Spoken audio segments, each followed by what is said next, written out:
afternoon all.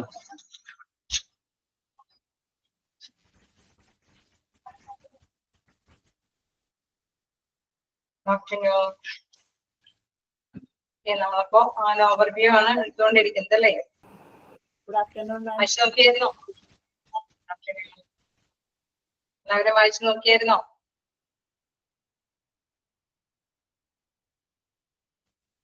എന്തെങ്കിലും ഡൗട്ടുകളുണ്ടോ? അപ്പൊ നമുക്ക് കണ്ടിന്യൂ ചെയ്യാലോ. എന്നാലും നമുക്ക് ക്വസ്റ്റ്യൻസ് ഇത്തിരി കൂടി തീർക്കാനുണ്ട്. കണ്ടിന്യൂ ചെയ്ത് പോവാം. നമുക്ക് ഒരു ഞാൻ എക്സാമ്പിൾ ടൈപ്പിൽ നിങ്ങൾക്ക് ഇതിനെ കുറിച്ചിട്ട് നെക്സ്റ്റ് എടുക്കാനുള്ള ഭാഗത്തെ കുറിച്ചിട്ട് ഡിസ്കസ് ചെയ്യാം. അപ്പൊ നിങ്ങൾക്ക് തീർച്ചയായിട്ടും അത് മനസ്സിലാക്കാനായിട്ട് എളുപ്പമായിരിക്കും. ഓക്കെ, അപ്പൊ നമുക്ക് പെട്ടെന്ന് തന്നെ നമ്മുടെ ക്വസ്റ്റ്യൻസ് കവർ ചെയ്യാനും സാധിക്കും. ഓക്കെ അല്ലേ? നമുക്ക് എടുക്കാനുള്ളത് പ്രിവാലൻസ് ഓഫ് ഡിസീസസ്, അതായത് രോഗവ്യാപനവുമായി ബന്ധപ്പെടുന്ന അസുഖങ്ങൾ അല്ലെ. ചില അസുഖങ്ങൾ നമുക്കറിയാം അതിന്റെ വ്യാപന തോത് കൂടുതലായിരിക്കും. ചില അസുഖങ്ങൾ എന്താണ് മറ്റുള്ളവർക്ക് പകരുന്നത് കുറവായിരിക്കും അല്ലെ. അങ്ങനെ വ്യാപനത്തോത് കൂടുന്നത് അനുസരിച്ചിട്ട് അതിന്റെ ചിലപ്പോഴൊക്കെ ഇൻഫോർമേഷൻസ് കളക്ട് ചെയ്യേണ്ടതായിട്ട് വരും. തീർച്ചയായിട്ടും ഹോസ്പിറ്റലിന് അതിന്റെ റേറ്റ് ഒക്കെ ചിലപ്പോൾ ഗവൺമെന്റോ മറ്റേതെങ്കിലും കാര്യത്തിനൊക്കെ വേണ്ടിയിട്ട് കൊടുക്കേണ്ടതുണ്ടെങ്കിൽ തീർച്ചയായിട്ടും കൊടുക്കേണ്ടതായിട്ട് വരും. ഞാനൊരു എക്സാമ്പിൾ സ്റ്റാർട്ട് ചെയ്ത് പറയാം, അപ്പൊ നിങ്ങൾക്ക് അതിലേക്ക് വരാനായിട്ട് സാധിക്കും. അതായത് നമ്മുടെ കോവിഡ് വ്യാപന സമയത്ത് അല്ലെ, കോവിഡിന്റെ സമയത്ത് എന്താണ് ആ വ്യാപന തോത് എപ്പോഴും അതിനെ കുറിച്ച് അനലൈസ് ചെയ്യും ഇല്ലേ, ഉണ്ടാവാറില്ലേ? ടെസ്റ്റും കാര്യങ്ങളും സ്ഥിരീകരണവും റിപ്പോർട്ടുകളൊക്കെ നമ്മൾ കേട്ടിട്ടില്ലേ? ഇല്ലേ? ഉണ്ട് അല്ലെ. അപ്പൊ നമ്മള് ടെസ്റ്റ് ചെയ്യുമ്പോഴെങ്ങനെയാ അത് ടെസ്റ്റ് ചെയ്യാറ്? അവര് ഏതെങ്കിലും ജിയോഗ്രാഫിക്കൽ ഏരിയയില് പേഴ്സൺസിനെ എടുത്തിട്ട് അല്ലെ, കുറച്ച് പേരെ ഇപ്പൊ ഒരു 100 പേരെ ടെസ്റ്റ് ചെയ്തിട്ട് അതിൽ ചിലപ്പോ 10-20 പേരുടെ സ്ഥിരീകരിച്ചിട്ടുണ്ടാവും, പോസിറ്റീവ് റിപ്പോർട്ട് വന്നിട്ടുണ്ടാവും അല്ലെ. അങ്ങനെയല്ലേ രേഖപ്പെടുത്താറ്, അങ്ങനെയല്ലേ പറയാറ്? ഇന്ന ഏരിയയില് ടെസ്റ്റ് ചെയ്തിട്ട് അതില് 20 പേരുടെ രോഗം പോസിറ്റീവ് ആണെന്ന് സ്ഥിരീകരിച്ചു. അപ്പൊ നമ്മൾ ഹോസ്പിറ്റലിലെ നമുക്കറിയാം ചില ഏരിയകളിലൊക്കെ അലർട്ടുകള് അതെടുത്ത് നോക്കും, അവിടെ വ്യാപന തോത് കൂടുതലുണ്ടോ എന്നുള്ളത് അറിയാനായിട്ട്. അതാണ് നെക്സ്റ്റ് നമുക്ക് പഠിക്കാനുള്ളത്. ഒരു ഐഡിയ നിങ്ങൾക്ക് കിട്ടിയില്ലേ? പ്രിവാലൻസ് ഓഫ് ഡിസീസസിനെ കുറിച്ചിട്ട് ഒരു ഐഡിയ കിട്ടിയില്ലേ? നോക്കാം. Prevalence referred to as a prevalence rate is a proportion of persons in a population who are affected with a particular diseases or attribute at a specified point in time or over a specified period. ഒരു നിശ്ചിത ദിവസത്തെ അല്ലെ, ഇന്നത്തെ കണക്കെന്നും പറഞ്ഞുകൊണ്ടാണ് നമ്മൾക്ക് ആ ടൈമിലൊക്കെ report കിട്ടുന്നത് അല്ലെ. ഈ ദിവസം ഇത്ര പേരെ ടെസ്റ്റ് ചെയ്തിട്ട് അതിൽ ഇത്ര പേരുടെ പോസിറ്റീവ് സ്ഥിരീകരിച്ചു. അല്ലെങ്കിൽ നമുക്കറിയാം ചിലപ്പോഴൊക്കെ ടെസ്റ്റ് ചെയ്യുമ്പോൾ ഒരുപാട് പേരുടെ പോസിറ്റീവ് റിപ്പോർട്ട് കിട്ടില്ല അല്ലെ. അപ്പൊ ആ ഭാഗത്തേക്ക് കൂടുതൽ നടപടികളൊന്നും എടുക്കേണ്ടതായിട്ട് വരില്ല. അപ്പൊ ഇത് തന്നെയാണ് ഇവിടെ പറയുന്നത്. ഒരു സ്പെസിഫൈഡ് പീരിയഡിൽ ഒരു സ്പെസിഫൈഡ് അല്ലെ, ഒരു സ്പെസിഫൈഡ് ആയിട്ടുള്ള പോർഷനില് പേഴ്സൺസിനെ അവരുടെ ഡിസീസിനെ അനലൈസ് ചെയ്യുന്നതാണ് prevalence referred to as a prevalence rate. അതായത് പ്രിവാലൻസ് റേറ്റിലാണ് അത് വരുന്നത്. 100-ൽ 20 പേരെ സ്ഥിരീകരിച്ചു എന്നുള്ള ഒരു റേറ്റ് ആണ് അവിടെ വരുന്നത്. It's A proportion of A person, A population അല്ലെ, ഒരു പോപ്പുലേഷനെ ബേസ് ചെയ്തിട്ടാണ്. ഒരു ജിയോഗ്രഫിക്കൽ ഏരിയയിലെ പേഴ്സൺസിലെ കുറച്ച് പേരെയാണ് സെലക്ട് ചെയ്തിട്ട് അല്ലെ, ഒരു ലക്ഷണമുള്ള കുറച്ച് പേരെ ആണ് ടെസ്റ്റിന് വിധേയമാക്കുന്നത്. അതിനുശേഷമാണ് സ്ഥിരീകരണം റിപ്പോർട്ട് ചെയ്യുന്നത് അല്ലെ. അതാണ് അവിടെ എടുത്ത് പറയുന്നത്. affected with a particular diseases or attribute at a specified point in a time or over a specified period. Clear ആയോ എന്താന്നുള്ളത്? കണ്ടിന്യൂ ചെയ്യാം. Prevalence is a measure of a disease that lets determine persons likelihood of having a disease. നമുക്കറിയാം അത് പല രീതിയിൽ. ഇപ്പൊ നമുക്ക് in case കോവിഡിന്റെ കാര്യം മാത്രമല്ല കേട്ടോ, ഇൻ കേസ് ഏതിനെ കുറിച്ചിട്ട് ഇപ്പൊ ഡയബറ്റീസ് പേഷ്യൻസിനെ കുറിച്ചിട്ടാണെങ്കിൽ ഒരു നിശ്ചിത കാലയളവിൽ അവിടെയുള്ള അല്ലെ, ഒരു ഇത്രയും ഏജ് ഓവർ ആയിട്ടുള്ള വ്യക്തികളുടെ ഇടയിൽ ഒരു ടെസ്റ്റിംഗ് സ്ഥിരീകരിക്കുമ്പോൾ ഇത്രയും പേര് പോസിറ്റീവായിട്ട് റിപ്പോർട്ട് ചെയ്യുന്നുണ്ട്. അതായത് അവർക്ക് ഡയബറ്റീസിന്റെ അടിമകളാണ് എന്ന് കണ്ടെത്താനൊക്കെ അല്ലെ. അപ്പൊ അങ്ങനെ അത്തരത്തിലുള്ള അസുഖങ്ങൾക്കെല്ലാം തന്നെ ഈ ഒരു പ്രിവാലൻസ് രോഗവ്യാപന രീതിയാണ് കൈകാര്യം ചെയ്യാറ്. So the number of prevalence cases in the total number of case of diseases that exist in A population. നമുക്കറിയാം നിലവിലുള്ള പോപ്പുലേഷനിൽ നിന്നാണ് അവർ ടെസ്റ്റ് ചെയ്യുന്നത് അല്ലെ. അവര് നിശ്ചിത ഏരിയയില് നിലവിലുള്ള കുറച്ച് പേരിൽ നിന്നാണ്, അവിടെ നിന്നാണ് പ്രിവാലൻസ് തോത് അനലൈസ് ചെയ്യുന്നത്. So prevalence is measured by dividing the number of persons with the diseases or condition at a particular time followed by the number of individual examined. അതായത് നമ്മൾ സ്ഥിരീകരിക്കുന്നത് എങ്ങനെയാണ്? കുറച്ച് പേര് അല്ലെ അവിടെ കൃത്യമായിട്ട് ഇന്ന ഡിസീസ് അല്ലെങ്കിൽ ഇന്ന കണ്ടീഷനിൽ പോസിറ്റീവ് ആയിട്ട് prevalence is measured by dividing the number of persons with the disease അല്ലെ ആ ഒരു രോഗം വന്ന പേഴ്സൺസിനെയാണ് ന്യൂമറേറ്റർ ആയിട്ട്, അതായത് പോസിറ്റീവ് സ്ഥിരീകരിച്ചവരെയാണ് ന്യൂമറേറ്റർ ആയിട്ട് വരുന്നത്. എന്താണ് അതിന്റെ അല്ലെ ഡിനോമിനേറ്റർ ആയിട്ട് എന്താ വരുന്നത്? at a particular time point by the number of individual examined. എത്ര പേരെ പരിശോധിച്ചു? 100 പേരെ പരിശോധിച്ചപ്പോൾ 25 പേരെ പോസിറ്റീവ് റിപ്പോർട്ട് ചെയ്തു. അപ്പൊ എന്തായിരിക്കും? 25 divided by 100. ക്ലിയർ ആയോ? എന്താണ് ആ തോന്നുന്നുള്ളത് മനസ്സിലായോ? ഓക്കെ, അപ്പൊ എക്സാമിൻ ചെയ്തിരിക്കുന്ന വ്യക്തികളെ എന്താക്കിയാണ് അവിടെ വരുന്നത്? ഡിനോമിനേറ്റർ ആയിട്ടാണ് വരുന്നത് അല്ലെ. എത്ര പേരെ എക്സാമിൻ ചെയ്തു എന്നുള്ളവരാണ് ഡിനോമിനേറ്റർ ആയിട്ട് വരുന്നത്. ന്യൂമിനേറ്റർ ആയിട്ട് വരുന്നത് അതായത് എന്താണ് നമ്മുടെ അല്ലെ നമ്മളൊരു ഡിവിഷൻ എന്നുള്ള മോഡലിൽ വരുമ്പോൾ ന്യൂമിനേറ്റർ ആയിട്ട് വരുന്നത് സ്ഥിരീകരിച്ച പേഴ്സൺസിനെയാണ് അല്ലെ, പോസിറ്റീവ് റിപ്പോർട്ട് ചെയ്ത പേഴ്സൺസിനെയാണ്. ക്ലിയർ ആയില്ലേ? ഓക്കെ ആണോ? കണ്ടിന്യൂ ചെയ്തോട്ടെ? ഓക്കെ ആണോ? ആ പോയിന്റ്സ് ജസ്റ്റ് ഒന്ന് മാർക്ക് ചെയ്യാം. The prevalence is measured by dividing the number of persons with the disease or condition at a particular time. അല്ലെ, ഇന്ന ദിവസം ടെസ്റ്റ് ചെയ്തപ്പോഴാണ്, അല്ലാതെ നേരത്തെ കഴിഞ്ഞ ആഴ്ചത്തെ ടെസ്റ്റിന്റെ റിസൾട്ട് അല്ല അവിടെ സ്ഥിരീകരിക്കുന്നത്. ഇന്ന ടൈമിൽ ടെസ്റ്റ് ചെയ്തപ്പോൾ എന്താണ് 25 പേരെ പോസിറ്റീവ് ആയിട്ട് റിപ്പോർട്ട് ചെയ്തു. അവിടെ ഡിനോമിനേറ്റർ ആയിട്ട് വരുന്നത് എന്താണ്? ദ നമ്പർ ഓഫ് ഇൻഡിവിജ്വൽ എക്സാമിന്റെ എത്ര പേരെ പരിശോധിച്ചു എന്നുള്ളത്. നമുക്ക് നോക്കാം പ്രിവാലൻസിന്റെ ഇമ്പോർട്ടൻസ് നോക്കാം. പ്രിവാലൻസിന്റെ ഇമ്പോർട്ടൻസ് എന്തായിരിക്കും? കോവിഡിന്റെ സമയത്ത് എന്തെങ്കിലും ഇമ്പോർട്ടൻസ് ഇതുമായി ബന്ധപ്പെട്ട് ഉണ്ടായിരുന്നോ? നിങ്ങൾക്കൊന്ന് മനസ്സിലോർക്കാൻ സാധിക്കും. വ്യാപന തോത് കൂടുതലാണ് എങ്കിൽ ഗവൺമെന്റ് അടക്കം കൂടുതൽ ഇനിഷ്യേറ്റീവ് ആയിട്ടുള്ള ആക്ഷൻസ് സ്റ്റെപ്പുകൾ സ്വീകരിക്കാൻ തുടങ്ങി അല്ലെ. ഒരുപാട് പേര് ഇതുമായി റിപ്പോർട്ട് വരും. ഓക്കെ, പ്രിക്കോഷൻസ് എടുക്കാനായിട്ട് സാധിക്കും. യെസ്, അതാണ് വെരി ഇമ്പോർട്ടന്റ് ആയിട്ടുള്ള matter. The prevalence and incidence of diseases are among the most basic measure in epidemiology. എന്നുവെച്ചാൽ നമുക്കറിയാം ആ ഒരു രീതിയിൽ എടുക്കുമ്പോൾ അല്ലെ അതിന്റെ ആ പ്രിവാലൻസ് തോത് നമ്മൾക്ക് കൃത്യമായിട്ട് എടുത്ത് കൈകാര്യം ചെയ്യുമ്പോൾ അതിന്റെ ഒരു സാംക്രമിക രോഗത്തിന്റെ വ്യാപ്തി എന്തോരാണെന്ന് അല്ലെ കണക്കാക്കാനായിട്ട് സാധിക്കും. അതാണ് അവിടെ എടുത്തു പറയുന്നത്. അത് ഒരു മെഷർമെന്റ് ആണ് അല്ലെ, ആ ഒരു തോത് അളക്കാനായിട്ട്. എപ്പിഡെമോളജി എന്ന് പറഞ്ഞാൽ സാംക്രമിക രോഗങ്ങളുടെ തോത് മനസ്സിലാക്കി എടുക്കാനായിട്ട് സാധിക്കും. Prevalence is A measure of the load of disease in a population in a given location and at a particular time as represented in a count of the number of people affected. അതായത് നമുക്ക് അതുകൊണ്ട് എന്തൊക്കെയാ നമുക്ക് മനസ്സിലാക്കി എടുക്കാൻ സാധിക്കാം? ആ ഒരു പോപ്പുലേഷനിൽ അല്ലെ, ഒരു ഗിവൺ ലൊക്കേഷനിൽ എത്രത്തോളം അല്ലെ ആ ഒരു നിശ്ചിത സമയത്തില് എത്രത്തോളം പേർക്ക് അതിന്റെ രോഗവ്യാപനം വരാനായിട്ടുള്ള സാധ്യതകളുണ്ട് അല്ലെ.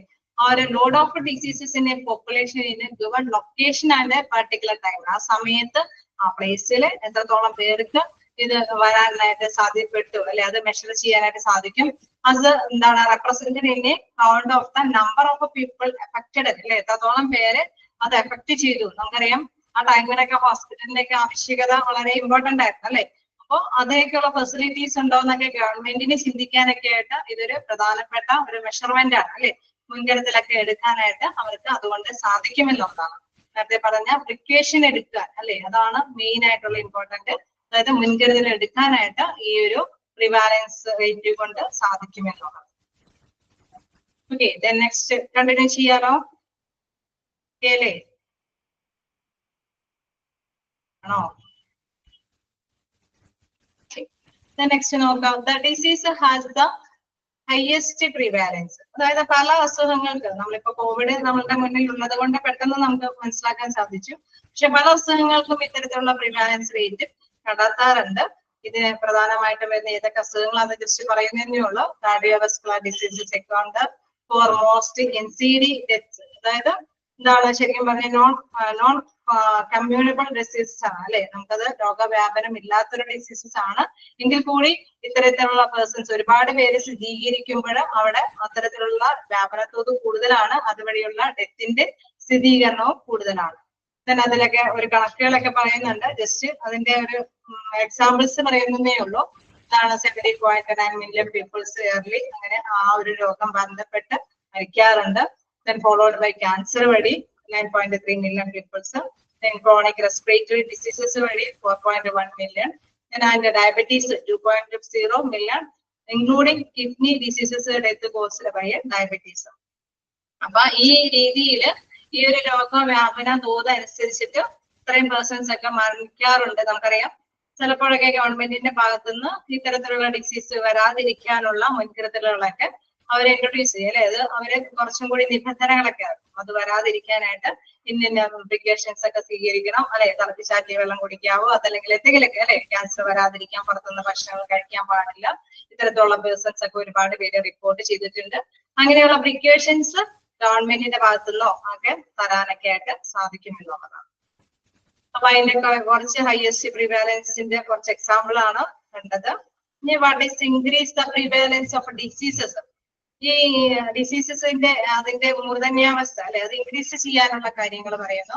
Prevalence increases when new diseases cases are detected and prevalence decrease when a patient is either cured or dies. അതായത് പ്രിവാലൻസ് രോഗവ്യാപന തോത് വർദ്ധിക്കാനുള്ള കാരണം എന്താ? കൂടുതൽ പേരെ പോസിറ്റീവായിട്ട് കണ്ടെത്തുമ്പോൾ വ്യാപന തോത് കൂടുതലാണ് അല്ലേ. അങ്ങനെയല്ലേ? ഞാൻ മാത്രം ലാസ്റ്റ് അവർ ആണ്, ഞാൻ മാത്രം സംസാരിച്ചു തരുന്നത് നിങ്ങൾക്ക് ബോറായി തീരും. എങ്ങനെയാണ് രോഗവ്യാപന തോത് കൂടുതലാന്ന് എങ്ങനെ സ്ഥിരീകരിക്കുന്നത്? ഇൻക്രീസ് ചെയ്യുന്നത് എങ്ങനെയാ? ടെസ്റ്റ് ചെയ്യുമ്പോൾ ഒരുപാട് പേര് പോസിറ്റീവ് റിപ്പോർട്ട് ചെയ്യും അല്ലേ.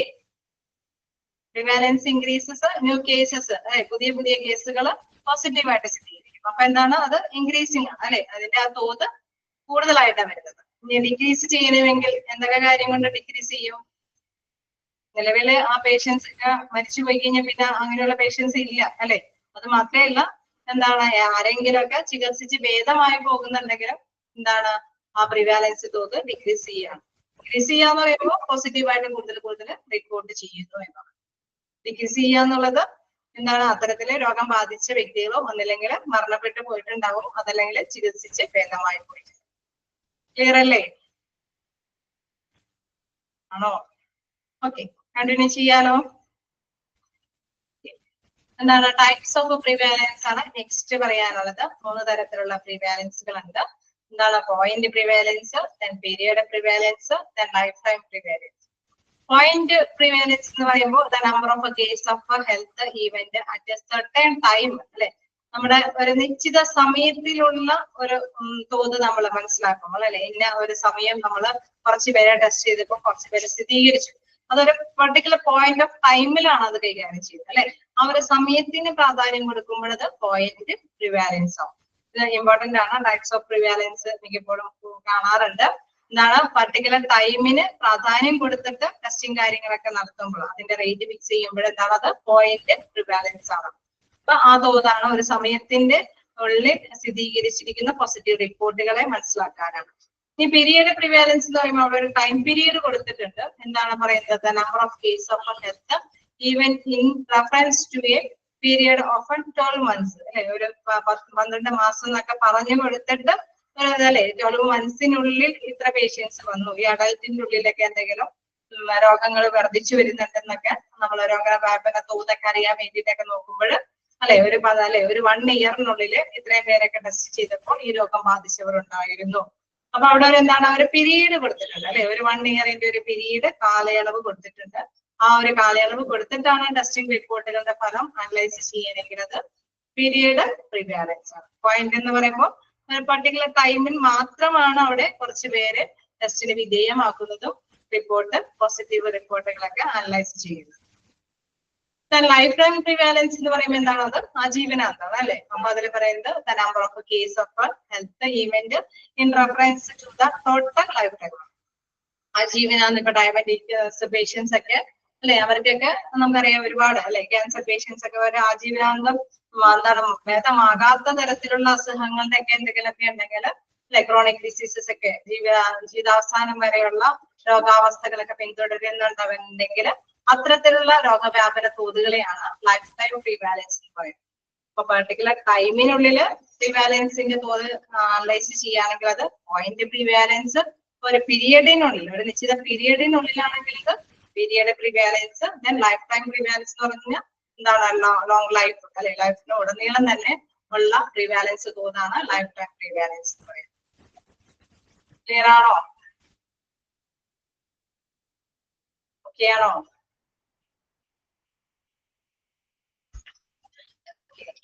നമുക്ക് നെക്സ്റ്റ് നോക്കാം. ഫോർമുല ഞാൻ ജസ്റ്റ് നേരത്തെ പറഞ്ഞ ഫോർമുല തന്നെയാണ്. നമുക്ക് അറിയാൻ പറ്റും, number of cases in a defined population at one point of time divided by number of people in a defined population at same point in time. അതായത് നമ്മൾ ഡിഫൈൻഡ് അല്ലെ, അവരെ സ്ഥിരീകരിച്ചിരിക്കുന്ന വ്യക്തികളാണ് അല്ലെ, number of case in a defined population at one point of ടൈമില് സ്ഥിരീകരിച്ചിരിക്കുന്ന കേസുകളാണ് ന്യൂമറേറ്റർ ആയിട്ട് വരുന്നത്.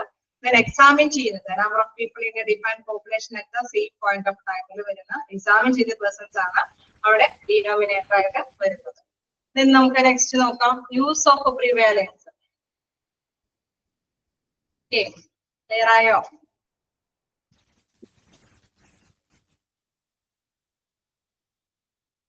നോക്കാം, ഇവിടെ നെക്സ്റ്റ് നോക്കാം.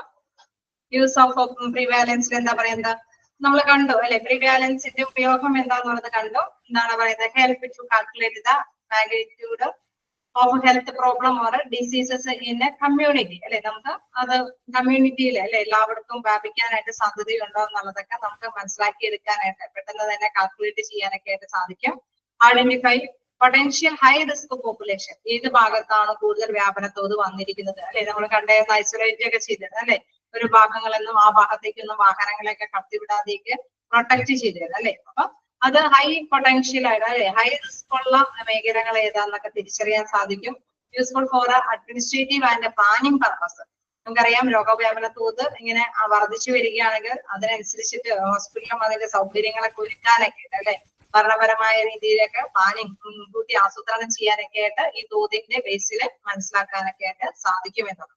ഇതെല്ലാം എന്താണ്, പ്രിവാലൻസിന്റെ യൂസസ് ആണ്. ക്ലിയർ അല്ലേ? നമ്മൾ ജസ്റ്റ് കണ്ടപ്പോ ആ ഒരു കോവിഡിന്റെ വ്യാപന തോത് മൈൻഡിൽ ഉള്ളത് കൊണ്ട് തന്നെ നിങ്ങൾക്ക് എളുപ്പം മനസ്സിലാക്കിയെടുക്കാൻ സാധിക്കും അല്ലേ? മനസ്സിലാവുന്നില്ലേ? ചെയ്യണോ? ഓക്കെ, നമുക്ക് നെക്സ്റ്റ് ലിമിറ്റേഷൻസ് എന്ന് നോക്കാം. നമുക്കറിയാം ഇത് അല്ലെ, കുറച്ച് പേരെയാണ് ടെസ്റ്റ് ചെയ്യുന്നത്. ചിലപ്പോ എല്ലാവരും ടെസ്റ്റ് ചെയ്താൽ കുറച്ചും കൂടി കൂടുതൽ പേര് എന്താണ് റിപ്പോർട്ട് ചെയ്തെന്ന് വരും അല്ലെ.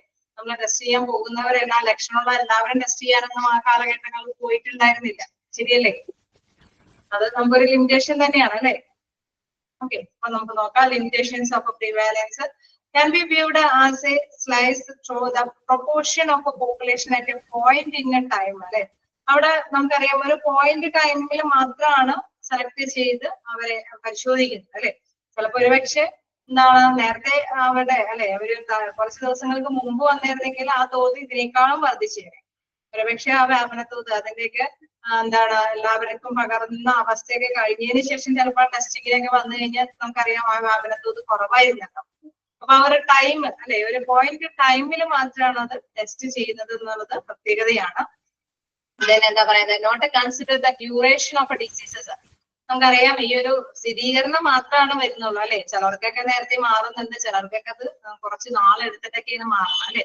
അപ്പൊ അതിന്റെ ഡ്യൂറേഷൻ, ഡിസീസസിന്റെ ആ രോഗവ്യാപനത്തിന്റെയും മറ്റുള്ളവർക്ക് പകരുന്നതിന്റെയൊക്കെ വ്യാപന സമയങ്ങളൊന്നും കൃത്യമായിട്ട് അത് സജസ്റ്റ് ചെയ്യാനായിട്ട് നിർദ്ദേശിക്കാനൊന്നും സാധിക്കില്ല. only answer who has and who do have how many at a present. അതായത് ഇത്ര മാത്രമേ നമുക്ക് മനസ്സിലാക്കാൻ സാധിക്കുകയുള്ളൂ. ഇപ്പൊ ടെസ്റ്റ് ചെയ്തപ്പോ ഇത്ര പേരെ സ്ഥിരീകരിച്ചു, പോസിറ്റീവ് റിപ്പോർട്ട് സംഭവിച്ചു.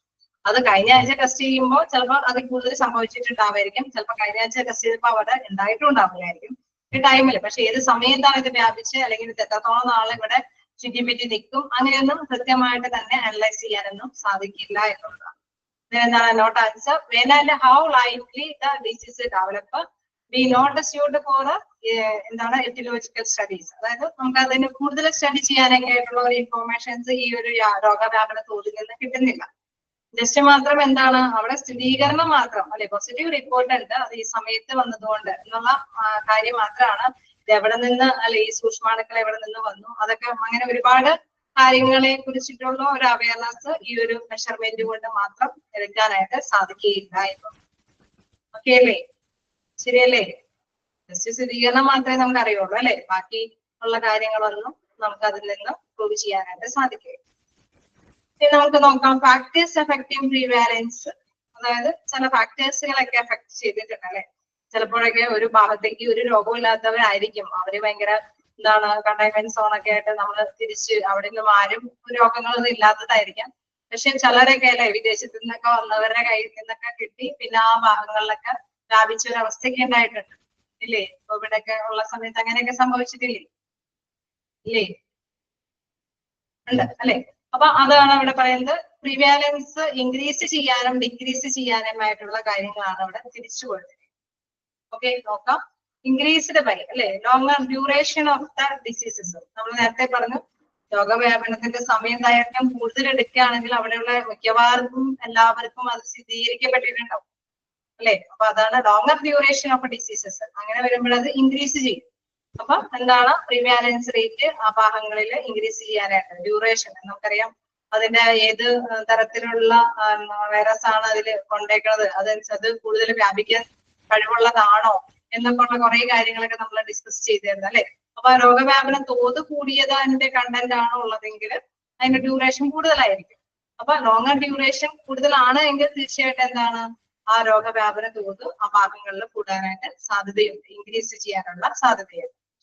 then എന്താണ് വീണ്ടും പറയുന്നത് prolongation of life of the patient without care. അതായത് ഒരു ചികിത്സയൊന്നും ഇല്ലാതെ ഉള്ള രീതിയിൽ ഒരുപാട് നാള് ഇപ്പൊ വീട്ടില് തന്നെ പരിചരിച്ചുകൊണ്ടൊക്കെ ഇരിക്കുകയാണെങ്കിൽ ചികിത്സ അല്ലെ മറ്റുള്ളവർക്കൊക്കെ വ്യാപിക്കാനൊക്കെ ആയിട്ട് സാധ്യത കൂടുതലാണ്. അതേസമയം ഐസൊലേറ്റ് ചെയ്ത് പെട്ടെന്ന് തന്നെ ചികിത്സയൊക്കെ കൊടുക്കുകയാണെങ്കിൽ എന്താണ് രോഗവ്യാപന തോത് കുറയാനായിട്ടുള്ള സാധ്യതയുണ്ട് അല്ലെ.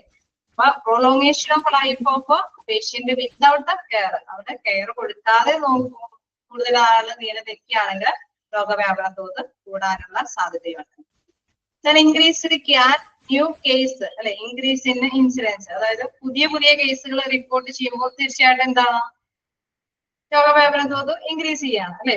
പുതിയത് പോസിറ്റീവായിട്ട് തെളിയിച്ച് വരുമ്പോൾ തീർച്ചയായിട്ടും ഇൻക്രീസ് ആണ് അവിടെ പറയുന്നത്. Then in migration of cases. അതായത് നമ്മൾ ഇൻ മൈഗ്രേഷൻ എന്ന് പറയുമ്പോൾ എന്തെങ്കിലും അല്ലെ ഗൾഫിൽ നിന്നൊക്കെ വന്ന് കുടിയേറുന്നവരാണ് അല്ലെ. അവര് ഏതെങ്കിലും കേസ് കൊണ്ട് ഇവിടെ വരികയാണെങ്കിൽ തീർച്ചയായിട്ടും നമ്മുടെ ലൊക്കേഷനിൽ അസുഖങ്ങളൊന്നും ഇല്ലാതിരിക്കുന്ന അവസ്ഥയിൽ പുറത്തു നിന്ന് കുടിയേറി നമ്മുടെ അല്ലെ ലൊക്കേഷനിൽ വന്ന് മറ്റുള്ളവർക്ക് പകർന്നു കൊടുക്കുകയാണെങ്കിൽ അവിടെ എന്താണ് പ്രിവാലൻസ് റേറ്റ് കൂടാൻ സാധ്യതയുണ്ട് അല്ലെ, ഇൻക്രീസ് ചെയ്യാനായിട്ട് സാധ്യത. ഇവിടെ ഇൻക്രീസ് എന്നാട്ടോ ഇൻസെൻസ് എന്നാണ് അവിടെ സ്പെല്ലിംഗ് ഒന്ന് ജസ്റ്റ് നോട്ട് ചെയ്തേരെ. Increase INCREASED increase. അപ്പൊ രോഗവ്യാപന തോത് കൂടാനായിട്ടുള്ള സാധ്യതയാണ്. Out migration of healthy people. അതായത് നമ്മുടെ ആരോഗ്യമുള്ള വ്യക്തികളാണെങ്കിൽ പുറത്തേക്ക് പോയി ഓക്കെ നമുക്ക് ഇങ്ങനെ അല്ലെ നമ്മുടെ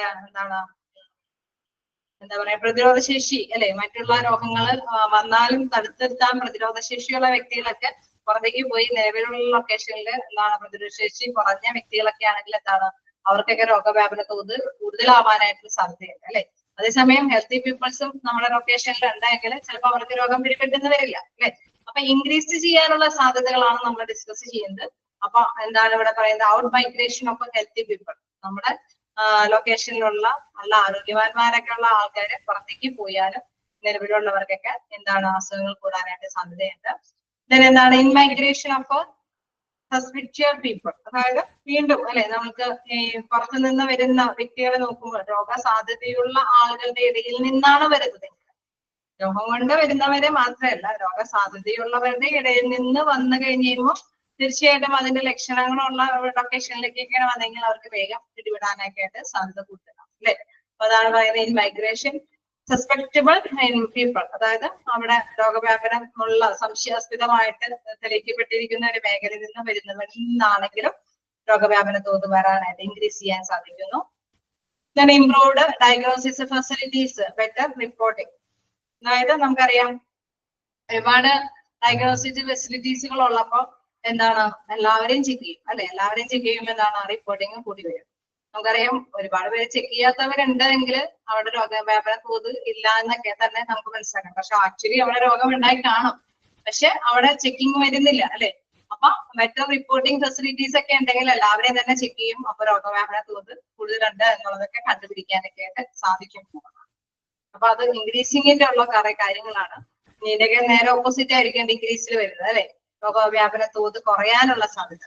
അതിനെന്താ പറയുന്നത്, ഷോർട്ടർ ഡ്യൂറേഷൻ ഓഫ് ഡിസീസസ്, അതായത് രോഗം വരുത്താനുള്ള ആ ഒരു ശക്തി അല്ലെ, അത് കുറഞ്ഞ അളവിലുള്ളതാണ് എങ്കിൽ തീർച്ചയായിട്ടും പെട്ടെന്ന് തന്നെ എല്ലാവർക്കും മാറിപ്പോകാനൊക്കെ ആയിട്ടുള്ള സാധ്യതയുണ്ട്. High case facility range from diseases, അതായത് നമുക്ക് എന്തെങ്കിലും അല്ലെ ഈ പറഞ്ഞോളം കൂടുതൽ ഇതിൽ പ്രധാനമായിട്ടും പറയുന്നത് എന്താണ്, കൂടുതൽ നമുക്ക് അറിയാൻ പറ്റും അല്ലെ മരണനിരക്കൊക്കെ fatality rate, high case fatality rate from diseases. അപ്പോ അതിലെ ഫെസിലിറ്റി അല്ല കേട്ടോ, ഫെറ്റേലിറ്റി റേറ്റ് ആണ്. അതായത് ഫെറ്റേലിറ്റി റേറ്റ് എന്ന് വെച്ച് കഴിഞ്ഞാൽ മരണനിരക്കാണ്. അപ്പൊ കൂടുതൽ മരണനിരക്ക് റിപ്പോർട്ട് ചെയ്ത് കഴിഞ്ഞാൽ എന്താണ്, അവിടെ ഉള്ളവരിൽ ഉണ്ടായിരുന്ന കോവിഡ് ബാധിച്ച വ്യക്തികളൊക്കെ മരിച്ചു പോയി കഴിഞ്ഞാൽ ഓൾറെഡി പിന്നെ അവിടെ രോഗമുള്ളവരുണ്ടോ ഉണ്ടോ? അത് ഇവര് 3-4 പേർക്ക് സ്ഥിരീകരണം ഉണ്ടായിരുന്നുള്ളൂ. ബാക്കിയുള്ളവരൊക്കെ നന്നായിട്ട് കെയർ ആയിട്ട് തന്നെ കൈകാര്യം ചെയ്തവരൊക്കെ ഐസൊലേറ്റ് ചെയ്ത് തന്നെ ഇരുന്നു. അപ്പൊ ആർക്കും പിടിപെട്ടിട്ടില്ല. അപ്പൊ ഉള്ളവരാണെങ്കിലും മരിച്ചുപോയി കഴിഞ്ഞാൽ പിന്നെ അവിടെ നമ്മൾ ചെക്ക് ചെയ്ത് കഴിഞ്ഞാൽ എന്താണ്, ഡിസീസ് റേറ്റ് കുറവായിരിക്കും അല്ലെ. ഓൾമോസ്റ്റ് ഉണ്ടായിരുന്നവരൊക്കെ മരണപ്പെട്ടു പോയി. അങ്ങനെയുള്ള സമയമാണെങ്കിലും ഡിക്രീസ് ചെയ്തു കൂടും. ഡിക്രീസ് ഇൻ ന്യൂ കേസസ്, അതായത് ഡിക്രീസ് ഇൻ ഇൻസിഡൻസ്, അതായത് പുതിയ കേസുകളൊന്നും വരുന്നില്ല. നിലവിലുള്ള ആ ലൊക്കേഷനിൽ പുതിയ കേസുകളൊന്നും റിപ്പോർട്ട് ചെയ്തില്ലെങ്കിൽ എന്താണ്, രോഗവ്യാപന തോത് കുറവ് തന്നെയാണ്. In migration of healthy people, അതായത് പുറത്തുനിന്ന് വരുന്നവര് രോഗത്തോട് കൂടിയിട്ടുള്ളവരല്ല വരുന്നത്, അവരെ ഹെൽത്തി ആരോഗ്യവാന്മാരായിട്ടാണ് വരുന്നത്. അപ്പൊ അവർക്ക് പെട്ടെന്ന് രോഗം പിടിപെടാനുള്ള സാധ്യതകളില്ല അല്ലെ. അപ്പൊ അങ്ങനെ വരുമ്പോഴും എന്താണ്, രോഗവ്യാപനം കുറവായിരിക്കും, ഡിക്രീസ് ആയിരിക്കും. ഔട്ട് മൈഗ്രേഷൻ ഓഫ് കേസ്, നിലവില് നമ്മുടെ ലൊക്കേഷനിലുള്ള റിപ്പോർട്ട് ചെയ്ത പേഴ്സൺസ് ഒക്കെ പുറത്തേക്ക് പോയി. അപ്പൊ ഇവിടെ ഉള്ളവരൊക്കെ സുരക്ഷിതരാണ് അല്ലെ. അപ്പൊ ഇവിടെ ഉള്ളവർക്കൊന്നും കോവിഡ് ഒന്നുമില്ല, പോസിറ്റീവ് റിപ്പോർട്ട് ചെയ്യാനൊന്നുമില്ല. ഉള്ളവരാണെങ്കിൽ പുറത്തേക്ക് പോകാൻ അല്ലെ, കുടിയേറി പോവുകയാണെങ്കിൽ എന്താണ്, അവിടെ രോഗവ്യാപനത്തിൽ കുറയും. Improved care rate of diseases, അതായത് നല്ല പരിചരണമുണ്ട് അല്ലെ, ഉള്ള വ്യക്തികൾക്കാണെങ്കിൽ നല്ല പരിചരണമുണ്ട്. അപ്പൊ അവരുടെ അസുഖങ്ങളൊക്കെ മാറിപ്പോകുന്നു. എന്താണ്, പരിശോധിക്കുമ്പോൾ എന്താണ്, നെഗറ്റീവ് റിപ്പോർട്ടാണ്. അങ്ങനെ വരുമ്പോഴും രോഗവ്യാപന തോത് കുറയും. ഇത്രയാണ് ഇതിന്റെ ഒരു ജസ്റ്റ് പറയാനുള്ള ഒരു ഡിഫറൻസും. എന്തായാലും ഞാൻ ആദ്യം മുതലേ അല്ലെ പ്രിവാലൻസ് എടുത്തത് മുതൽ നിങ്ങൾ ജസ്റ്റ് എന്തായാലും ഐഡിയ കിട്ടിക്കാണോ കോവിഡ് വെച്ച് തുടങ്ങിയ കാരണം ജസ്റ്റ് വായിച്ചു നോക്കാം. എന്തെങ്കിലും ഡൗട്ടുകൾ ഉണ്ടെങ്കിൽ ചോദിക്കാം. ഒരുപാട് സമയം നമുക്ക് ചെലവഴിക്കാൻ ഇല്ലാത്തത് കൊണ്ട് വേഗം വായിക്കാം.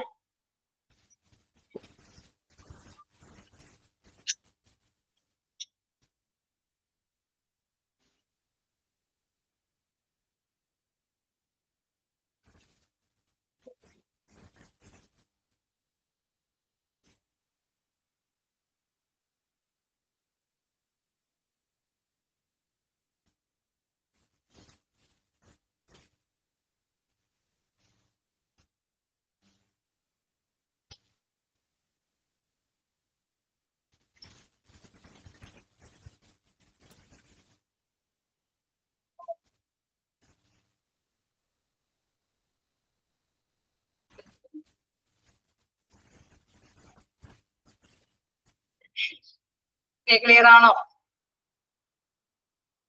ആണോ? പൊസിഷൻ എടുത്തോട്ടെ. ഓക്കെ, അപ്പൊ നമുക്ക് നെക്സ്റ്റ് നോക്കാം. പ്രിവാലൻസിനെ കുറിച്ചിട്ട് കോവിഡ് വെച്ച് പറഞ്ഞാൽ നിങ്ങൾക്ക് മനസ്സിലായി കാണും അല്ലെ. ഇനി അടുത്തത് ഒരു ഇൻസിഡൻസ് ആണ് അല്ലെ. ഇൻസിഡൻസ് എന്ന് പറയുമ്പോൾ എന്താണ്, എന്തെങ്കിലും പെട്ടെന്നുള്ള ഒരു സംഭവം അല്ലെ. ഒരു ഇൻസിഡന്റ് സംഭവിക്കാന്ന് പറയുന്നത് എന്താണ്, ആകസ്മികമായിട്ട് എന്തെങ്കിലും സംഭവിച്ചു എന്നുള്ള കാര്യമല്ലേ. ഹോസ്പിറ്റലൈസ് ചെയ്യുന്ന ഒരു കാര്യം എന്ന് പറയുന്നത് അവരെ സംബന്ധിച്ച് ഓൾറെഡി എന്താണ്, ഒരു വ്യക്തിക്ക് വേറെ പ്രശ്നങ്ങളൊന്നുമില്ല. ഒരു എക്സാമ്പിൾ ഞാൻ പറയാം. ഒരു ഹോട്ടലിൽ നമ്മളൊരു ഫുഡ് കഴിച്ചു. അപ്പൊ നമുക്ക് എപ്പോഴും കേൾക്കുന്ന ഒരു കാര്യമാണ്, മിക്കപ്പോഴും ഫുഡ് പുറത്തുനിന്നാണ് എല്ലാവരും കഴിക്കുന്നത്. ആണോ? നിങ്ങളുടെ ഏരിയയിലൊക്കെ എങ്ങനെയാണ്? കുട്ടികളൊക്കെ ഇപ്പൊ സ്കൂൾ കൂട്ടിയേക്കുന്ന കാരണം കൊണ്ട് എപ്പോഴെങ്കിലും ഒന്ന് കഴിക്കണമെന്ന് എപ്പോഴും ശല്യം ചെയ്യും. ഉണ്ടാവാറില്ലോ? ഉണ്ടോ? മാത്രമാണോ? ഉണ്ട് അല്ലെ.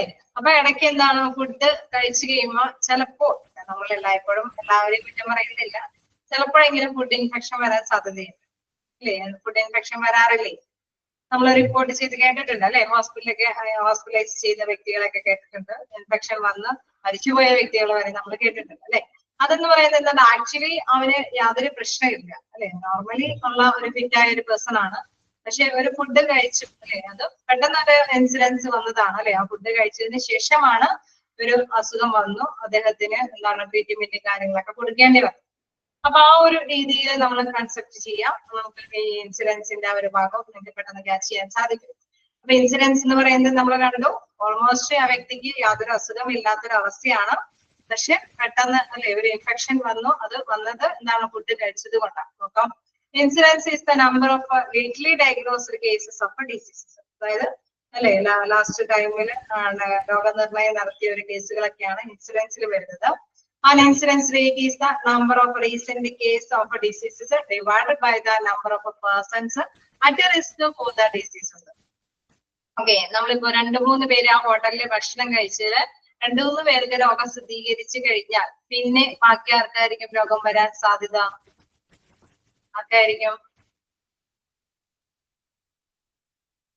ഫുഡ് കഴിച്ചവർക്കാണോ?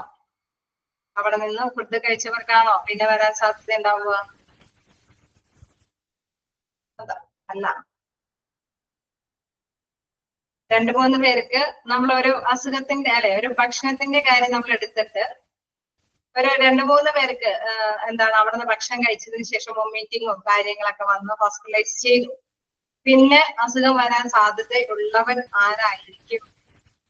അവിടെ നിന്ന് ഭക്ഷണം കഴിച്ചവരായിരിക്കില്ലേ എന്ന് പറയുന്നുണ്ട്.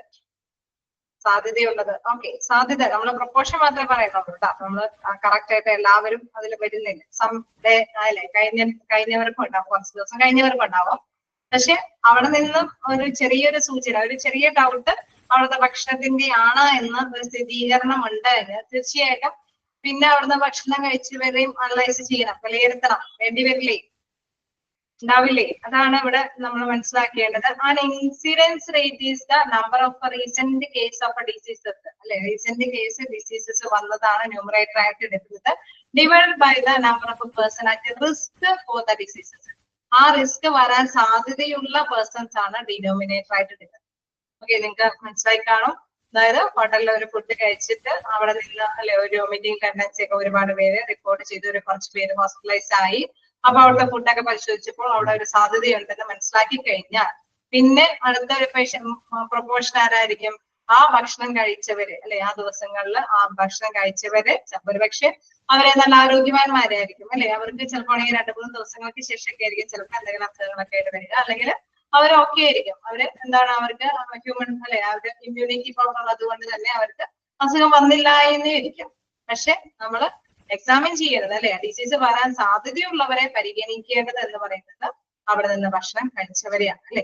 അപ്പൊ അതാണ് ഇവിടെ ന്യൂമിനേറ്ററും ഡിനോമിനേറ്റർ ആയിട്ട് പറയുന്നത്. An incidence rate is the number of recent case of diseases divided by the number of persons at risk for the disease. Okay, incidence is an important rate. It is the proportion of people at risk who develop a disease in the course of a specific time period. കാരണം ഈ ഒരു incidents rate നോക്കുന്നത് വളരെ important ആണ് അല്ലെ. കാരണം എന്തുകൊണ്ടാണ്? നമുക്കറിയാം ബാക്കി അവിടെ നിന്ന് കഴിച്ചവരെ മാത്രം പിന്നെ നോക്കിയാൽ മതി അല്ലെ, അവരൊക്കെ സാധ്യതയുണ്ടോ എന്ന് നോക്കാനായിട്ടുള്ള ഒരു ചാൻസ് കിട്ടുകയാണ് അല്ലെ. ഒരു ഇൻസിഡൻസ് റേറ്റ് നമ്മൾ പെട്ടെന്ന് തന്നെ നമ്മൾ എന്താണ് സ്ഥിരീകരണം റിപ്പോർട്ട് ചെയ്ത് കഴിഞ്ഞാൽ ഓട്ടോമാറ്റിക്കലി നമുക്കറിയാം ബാക്കിയുള്ളവരെയും കൂടി അവർക്കും ലക്ഷണങ്ങൾ ഉണ്ടോ എന്നുള്ളത് വാലുവേറ്റ് ചെയ്യും. അത് ഇതൊരു പ്രധാനപ്പെട്ട ഒരു അല്ലെ, ഒരു ഇൻസിഡൻസ് റേറ്റ് കണക്കാക്കുക എന്ന് പറയുന്നതും പ്രധാനപ്പെട്ട കാര്യമാണ്. കാരണം മറ്റുള്ളവർക്ക് എന്തെങ്കിലും സിംറ്റംസ് സ്റ്റാർട്ടിങ് ചെയ്യുമ്പോൾ തന്നെ അവർക്ക് ആവശ്യമായിട്ടുള്ള മെഡിസിൻസ് ഒക്കെ കൊടുക്കാനൊക്കെ ആയിട്ട് സാധിക്കുമല്ലോ. ക്ലിയർ അല്ലേ? ഇൻസിഡൻസ് റേറ്റ് എന്താന്നുള്ളത് ക്ലിയർ ആയോ? അപ്പൊ അവിടെ എടുത്തു പറയുന്ന ഒരു ഭാഗം എന്ന് പറയുന്നത് it is the proportion of people at risk അല്ലെ. നമ്മള് പ്രൊപ്പോർഷൻ അവിടെ കാണിക്കുന്നുണ്ട്, ആ റിസ്ക് വരുന്നവരുടെ പ്രൊപ്പോർഷൻ റേറ്റ് ആണ് അവിടെ വരുന്നത്. Who develop disease in the course of A specific time period. അവർക്ക് അസുഖം ഡെവലപ്പ് ചെയ്ത് വരാനായിട്ടുള്ള സമയം കൊണ്ട് അവർക്ക് അസുഖം വരാൻ സാധ്യതയുള്ള പേഴ്സൺസിന്റെ ആ പോപ്പുലേഷന്റെ ഒരു റിസ്ക് ആണ് അവിടെ പ്രൊപ്പോർഷൻ ആയിട്ട് എടുത്ത് കാണിക്കുന്നത്. നോക്കാം, ഫോർമുല ഇൻസിഡൻസ് റേറ്റ് എന്ന് പറയുന്നത് number of new case of diseases in a given time period divided by total person time at risk during the follow up period. അതായത് നമുക്കറിയാം ആ സമയത്ത് അല്ലെ അവിടെ ഉണ്ടായിരുന്ന പേഴ്സൺസിനെയാണ് നമ്മൾ ശ്രദ്ധിക്കുന്നത്, അവർക്കാണ് എന്തെങ്കിലും സിംറ്റംസ് വന്നോ എന്നൊക്കെ അല്ലെ evaluate ഒക്കെ ചെയ്യേണ്ടത്, അത് പരിശോധിക്കേണ്ടതൊക്കെ ആയിട്ട് വരുന്നത്. ഇനി അതിന്റെ 3 key elements പറയുന്നുണ്ട്. എന്താണ്? only new case included in the numerator. അവിടെ ന്യൂമറേറ്റർ ആയിട്ട് നമ്മൾ റിപ്പോർട്ട് ചെയ്യുന്നത് എന്താണ്? പുതിയ ആ സമയത്ത് അല്ലെ ആ സമയത്ത് റിപ്പോർട്ട് ചെയ്തിരിക്കുന്ന പേഴ്സൺസ്, അവിടെ ഡിസീസ് ആയിട്ട് ഇൻസിഡൻസിൽ വന്നിരിക്കുന്ന പേഴ്സൺസിനെയാണ് ന്യൂമറേറ്റർ ആയിട്ട് വരുന്നത്. Then total population at risk in the denominator. എല്ലാ പോപ്പുലേഷനെ അല്ല ഡിനോമിനേറ്റർ ആയിട്ട് വെക്കുന്നത്. എന്താണ്? അല്ലെ ആ നിശ്ചിത ഭക്ഷണം, നമുക്കൊരു ഭക്ഷണത്തിൽ സ്ഥിരീകരണം വന്ന ആ നിശ്ചിത ഭക്ഷണം കഴിച്ചവരെ അല്ലെ, ഇൻ കേസ് നമുക്കറിയാം ഇന്ന് വന്നവരുടെ ലിസ്റ്റ് എടുത്തിട്ട് അല്ലെ ഫോണിൽ കോണ്ടാക്ട് ചെയ്യാം, ഇങ്ങനെയൊക്കെയുള്ള സിംറ്റംസ് സംഭവങ്ങൾ ഉണ്ടായിട്ടുണ്ട്, നിങ്ങൾ മുൻകരുതലിന്റെ ഭാഗമായിട്ടൊക്കെ ടെസ്റ്റ് ചെയ്യണം, അല്ലെങ്കിൽ അല്ലെ പ്രിക്കോഷൻസ് എടുക്കണം എന്നൊക്കെ റിപ്പോർട്ട് ചെയ്യാനൊക്കെ ആയിട്ട് സാധിക്കും അല്ലെ. അപ്പൊ total population at risk is denominator ആയിട്ട് വരുന്നത് ആ പോപ്പുലേഷനെ മാത്രമാണ് ഡിനോമിനേറ്റർ ആയിട്ട് വരുന്നത്. ടൈം എലമെന്റ് എന്താണ്? Period over which recent case detected എന്നല്ല ഡിറ്റക്റ്റഡ്. ആ കേസ് അല്ലെ പുതിയ കേസ് എപ്പോഴാണ് നമ്മൾ ഡിറ്റക്ട് ചെയ്ത് കണ്ടുപിടിച്ചത്, അതാണ് പീരീഡ് അല്ലെ. ആ ടൈം പീരീഡ് തുടങ്ങിയാണ് നമ്മൾ നോക്കുന്നത്. അല്ലാതെ തലേദിവസവും അതിന്റെ മുന്നത്തെ ആഴ്ചയോ ഭക്ഷണം കഴിച്ചു പോയവരെ ഒന്നും അവിടെ നോക്കേണ്ട കാര്യമില്ല അല്ലെ. ആ ഒരു ഭക്ഷണത്തിൽ നിന്ന് റിപ്പോർട്ട് വന്നത് കൊണ്ട് തന്നെ അന്നത്തെ ദിവസം ആ ഭക്ഷണം കഴിച്ചവരെയാണ് ശ്രദ്ധിക്കേണ്ടതായിട്ട് വരുന്നുള്ളൂ അല്ലെ. അപ്പൊ 3 എലമെന്റ്സ് ആണ് വരുന്നത്. ഇൻസിഡൻസ് വന്നിരിക്കുന്ന കേസാണ് ന്യൂമറേറ്റർ ആയിട്ട് വരുന്നത്. തന്നെ ടോട്ടൽ പോപ്പുലേഷൻ അറ്റ് റിസ്ക് വരാൻ സാധ്യതയുള്ള, അപകടം വരാൻ സാധ്യതയുള്ള പോപ്പുലേഷനെയാണ് ഡിനോമിനേറ്റർ ആയിട്ട് വയ്ക്കുന്നത്. ടൈം എലമെന്റ് എന്ന് പറയുന്നത് ആ ഇൻസിഡൻസ് വരുന്ന ആ ടൈം എലമെന്റ് ആണ് അവിടെ കൺസിഡർ പരിഗണിക്കുന്നത്. ഓക്കെ, ക്ലിയർ ആയോ? ആണോ? നമുക്ക് നോക്കാം. നിങ്ങൾക്ക് പ്രിവാലൻസും ഇൻസിഡൻസും ഒന്നും മാറിപ്പോകുന്നില്ലല്ലോ. പ്രിവാലൻസ് എന്ന് പറയുന്ന പെട്ടെന്നുള്ളത് ഇതല്ല അല്ലെ, ഒരു രോഗവ്യാപനവുമായി ബന്ധപ്പെട്ട അതെല്ലാവരും പകർന്നു കൊടുക്കണം. ഓക്കെ, ഇൻസിഡൻസ് എന്ന് പറയുന്നത് ഒരു സ്പെഷ്യൽ സംതിങ് അല്ലെ, ഒരു പ്രത്യേക കേസാണ്. Then 2 main types of incidents ഉണ്ട്. ഏതാണ്? Cumulative incidence and incidence rate, അതായത് ഇൻസിഡൻസ് ഡെൻസിറ്റി. അതായത് അതിന്റെ ഒരു പ്രത്യേകത അനുസരിച്ചിട്ട് നമ്മൾ എന്താണ് കൂടി വരുന്ന ഇൻസിഡൻസ്. ഡിനോമിനേറ്റർ എന്ന് പറയുന്നത് ഇവിടെ പറയുന്നുണ്ട് ടോട്ടൽ പോപ്പുലേഷൻ അറ്റ് റിസ്ക്. നമ്മൾ കണ്ടോ, ഒരു എക്സാമ്പിൾ കണ്ടോ അല്ലെ, അവിടെ എന്താണ് പ്രധാനമായിട്ടും ഭക്ഷണം കഴിച്ച് പോയവര്, അതില് റിപ്പോർട്ട് ചെയ്തവരെ, അസുഖം വന്ന റിപ്പോർട്ട് ചെയ്തവരെ ആണ് അല്ലെ ഒരു സ്ഥിരീകരണത്തിനായിട്ട് ഹോസ്പിറ്റലൈസ് ചെയ്യുന്നു, ദെൻ സ്ഥിരീകരണം നടത്തുന്നു. അപ്പൊ ആ ഭക്ഷണം കഴിച്ചവരും ഉണ്ടാവുമല്ലോ, ആദ്യം മുതലേ അല്ലെ ആ ഭക്ഷണം കഴിച്ച ആ ദിവസം കഴിച്ച വ്യക്തികളും ഉണ്ടാവും, അവരാണ് ഡിനോമിനേറ്റർ ആയിട്ട് വരുന്നത്. ഓക്കെ, ക്ലിയർ ആയോ? ആ റിസ്ക് വരാൻ സാധ്യതയുള്ള പേഴ്സൺസിനെയാണ് ഡിനോമിനേറ്റർ ആയിട്ട് കൊടുക്കുന്നത്. ക്ലിയർ ആയോ? ഡിനോമിനേറ്റർ എന്ന് വെച്ചാൽ എന്താന്നാണോ ചോദിക്കുന്നത്? ഡിനോമിനേറ്റർ നമുക്കറിയാലോ, ഇപ്പൊ എന്താണ് 20 അല്ലെ 10 പേർക്ക് നമ്മളിപ്പോ ഒരു പക്ഷെ ആ ഭക്ഷണം കഴിച്ചവരെ നമ്മൾ നോക്കുകയാണെങ്കിൽ ഒരു 100 പേര് ഭക്ഷണം കഴിച്ചിട്ടുണ്ട്. ഇപ്പൊ എന്താണ് 10 പേർക്കാണ് അസുഖം വന്നിട്ടുള്ളൂ അല്ലെ, അസുഖം സ്ഥിരീകരിച്ചിട്ടുള്ളൂ. ബാക്കി 90 പേരെന്താണ് ഡിനോമിനേറ്റർ ആയിട്ട് അവശേഷിക്കുകയാണ് അല്ലെ. അപ്പൊ അവിടെയാണ് എന്താണ് ടോട്ടൽ പോപ്പുലേഷൻ റിസ്ക്. അപ്പൊ 90 പേരെ അവശേഷിക്കുമ്പോൾ തീർച്ചയായിട്ടും എന്താണ് ഡിനോമിനേറ്റർ ആയിട്ട് വരുമ്പോൾ 100 പേരെ നമ്മൾ കൺസിഡർ ചെയ്യണം. അതായത് 100 പേര് ഭക്ഷണം കഴിച്ചു, അതിൽ 10 പേര് സ്ഥിരീകരിച്ചു, എന്താണ് ബാക്കി എത്ര പേരുണ്ട്? 90 പേര് അല്ലെ. അപ്പൊ അത്രയും പേര് നമ്മൾ പരിഗണിക്കേണ്ടതാണ് അറ്റ് റിസ്ക് അല്ലെ, ആ പോപ്പുലേഷനെ നമ്മൾ മോസ്റ്റ് ആയിട്ട് പരിഗണിക്കേണ്ടതാണ്. ഓക്കെ, ക്ലിയർ ആയോ?